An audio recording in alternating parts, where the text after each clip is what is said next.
you.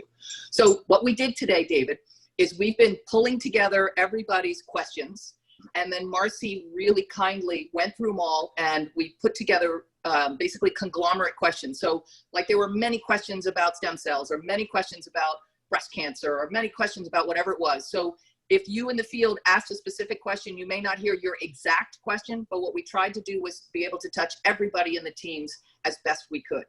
So if you don't mind, David, I'm just going to start asking questions, and I know you love answering questions. I've seen you do it so many times. Would that be okay? Let's go. Sure, that'd be great. So one of the questions that was asked is, why is activating the stem cells in the human body so important? Yeah, so to answer that, we have to think about what happens with the stem cells in our body as we age. So of course, we know that the stem cells are the universal cells. There's different types of stem cells, such as pluripotent stem cells. Then they divide, they become the multipotent stem cells. In other words, they differentiate. And then from multipotent stem cells, they differentiate into whatever they're going to become. So heart tissue, liver, lung, etc. And as we age, the stem cells age with the rest of the body.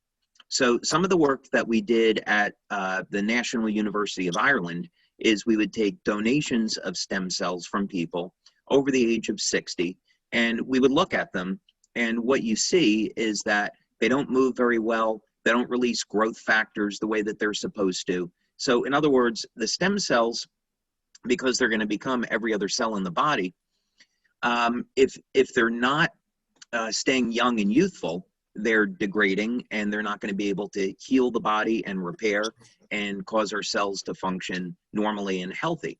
So activating stem cells is both a general term and a technical term.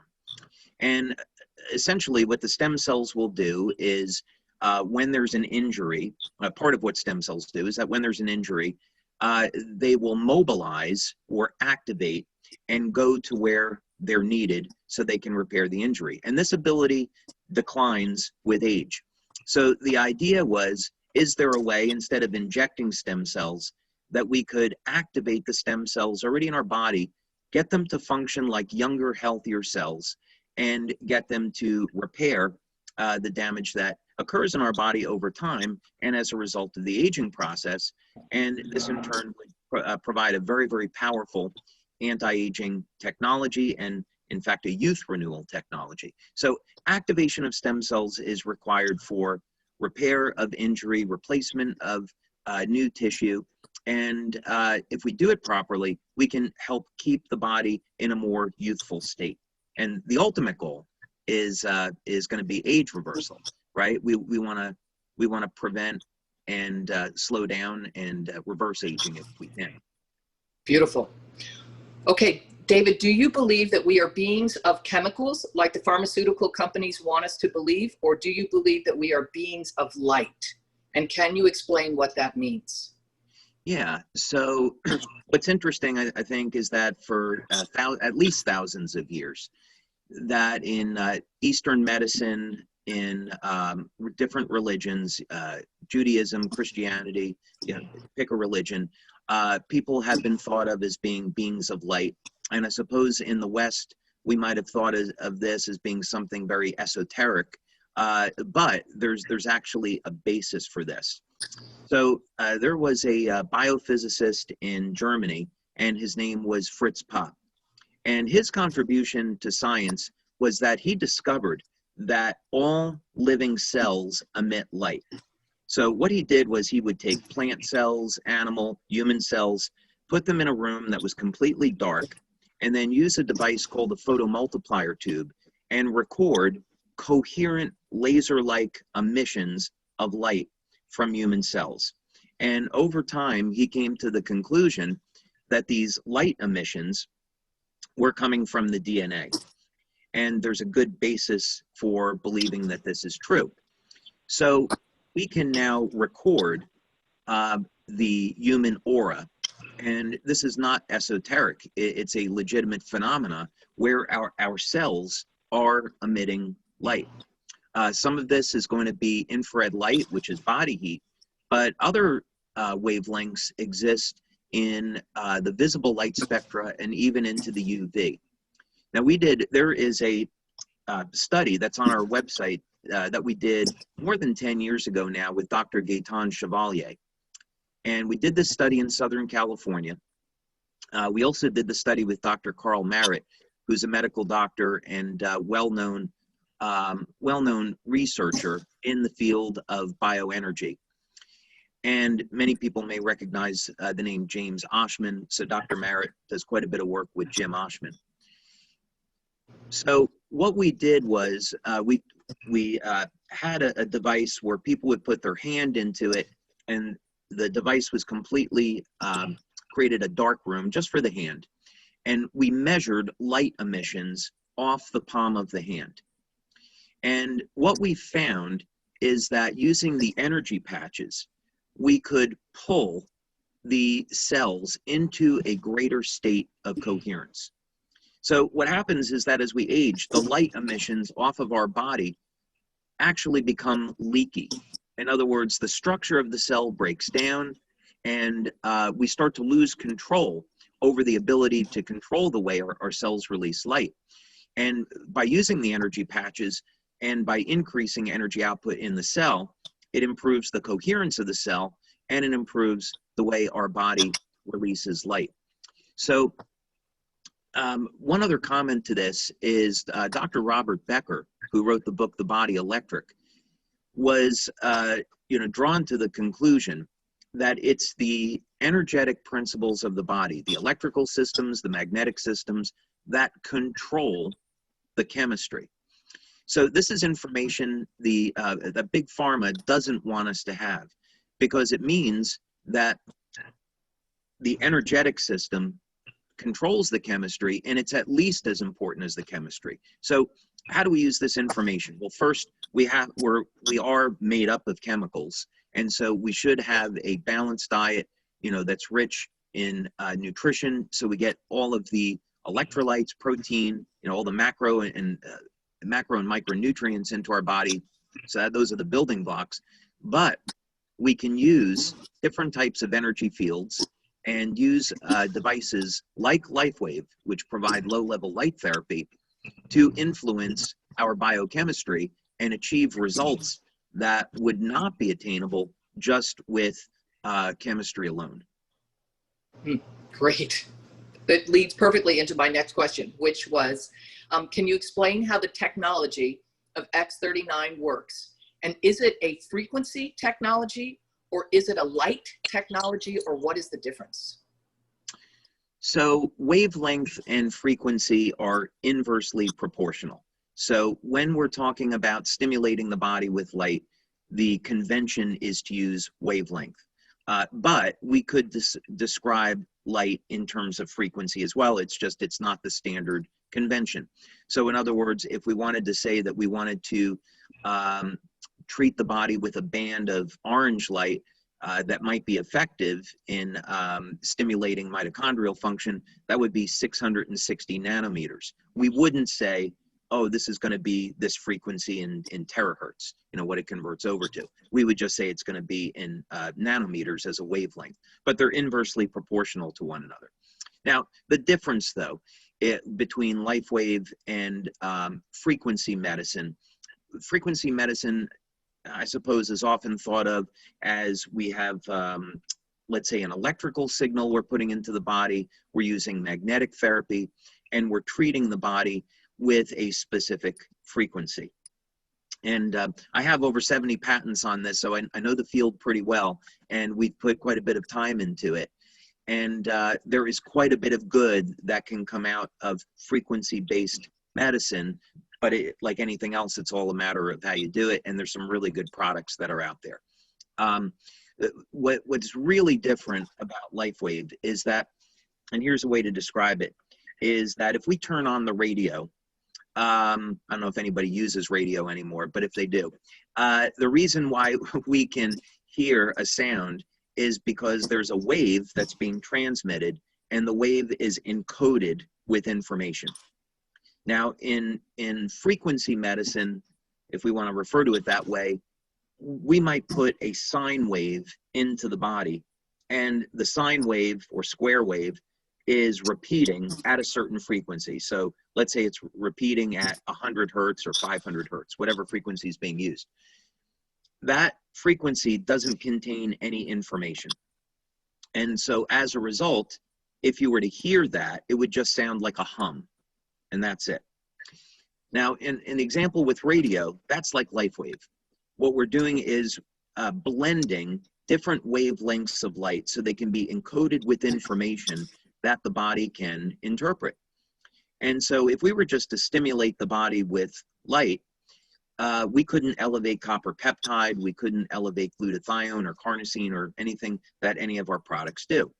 So the real benefit behind the technology is that we can use very, very low levels of light that are encoded with information to cause the body to produce these very specific biochemical changes.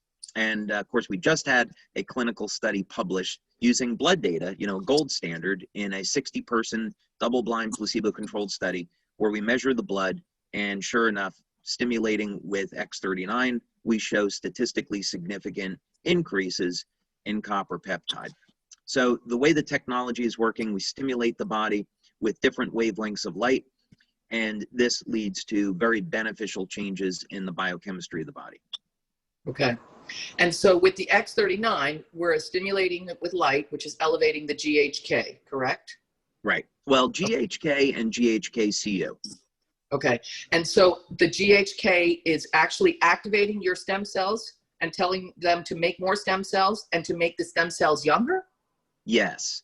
Yes. So now what's so interesting about this, and we have to give thanks to Dr. Lauren Picard. The guy is a true genius. He should win a Nobel Prize. Incredible person, devoted over 45 years of his life to this research, and he's still going strong. And so he began this work back in the 60s. And, you know, to put this in proper frame, to show you how far ahead of his time he was, back then, it was believed, and even up until recently, that you're born, you age, and then you die. And Dr. Picard made the observation, hey, if I take these old liver cells from someone that's 80 years old, and I incubate them in the blood from someone that's in their 20s, all of a sudden, those cells start to behave like younger cells. What's in the blood that's doing it? And he was eventually able to isolate it and find out that it was copper peptide. Wow. But the story didn't end there. He started to see, I think you like superheroes, right? So usually, okay, so let's talk about like the X-Men, right? So you have Wolverine, and his ability is he can heal. And you've got Magneto, and he can control magnetism. And you've got Professor Xavier, he's got these mind powers. Well, a lot of times in the body, peptides have very, very specific powers. They have very specific functions. But what he was finding with copper peptide was that it had many different functions in the body, and its actions were not very consistent with what you would normally think of as being the behavior of a peptide. And so what he eventually discovered was that the reason why copper peptide was having all of these broad functions was because it was acting to reset the genes in our body to a more youthful state. And this was the real power of copper peptide, so that it wasn't just triggering one event, it was triggering multiple events by manipulating the genes in a very, very beneficial way. So the net end result is it will activate the P63 gene, and this causes the stem cells to mobilize. The stem cells are now functioning in a more youthful state, and they can do a better job at what they're supposed to do. But when you take copper peptide and you expose them to the stem cells in the skin, those stem cells revert to pluripotent stem cells, which are the universal cells. Those pluripotent cells now go into the blood, and they can be used to increase the total number of circulating stem cells so they can facilitate very rapid wound repair. Wow, that's cool. Yeah. Wow. So to take, full advantage of this, we want to make sure that we get adequate amounts of protein healthy fats. We want to make sure we get dietary copper. You know, basically give the body the building blocks. That way, when you're using X39, you can optimize the results. So is the new study available online? Yes, as a matter of fact, it posted today. And so it's going to be right at the top. You go to the science page and you'll see it right at the top. Awesome. Okay. So we've been hearing that by the age of 35, you lose 50% of your stem cells. And by 65, we've lost almost all of our stem cells. Why does this happen? And is there a place in the research that we can turn to that validates this statement? Is this a true statement? And is there a place we can turn to find the validation? So what is true is that as we get over the age of 60, the function of the stem cells has diminished by about 60 to 80%. So that's been validated by Dr. Picard. But if we want to look a little bit further outside of his research, we look at something called the Hayflick limit. And this is related to the telomeres. So Hayflick limit is where when the cells divide, the telomeres become a little shorter each time. The telomeres are the rods on the ends of the chromosomes, and they control how many cell divisions we have. By the time we reach age 75, we've reached the Hayflick limit, and now the cells have lost the ability to reproduce, and that's bad news. And that means we run out of the ability to make new cells. So the stem cells are going to parallel the Hayflick limit. They're gonna bump into that as well. So one of the secrets to improving longevity and actually improving health span is to lengthen the telomeres, but do it in a controlled fashion. So yes, if someone was interested in looking at this, they could look at Dr. Picard's research on stem cell activity. They could look at the Hayflick limit, and there's any number. Dr. Evan Snyder is a very, very prominent stem cell researcher. When I had met him, he was at Sanford Burnham in La Jolla, California. He's done extensive research on how stem cells age and how stem cells are targeted towards specific injury sites. But this is something that's very well documented in the stem cell community, that by the time we reach age 75, there's virtually no more stem cells, or very little stem cell activity left in the body.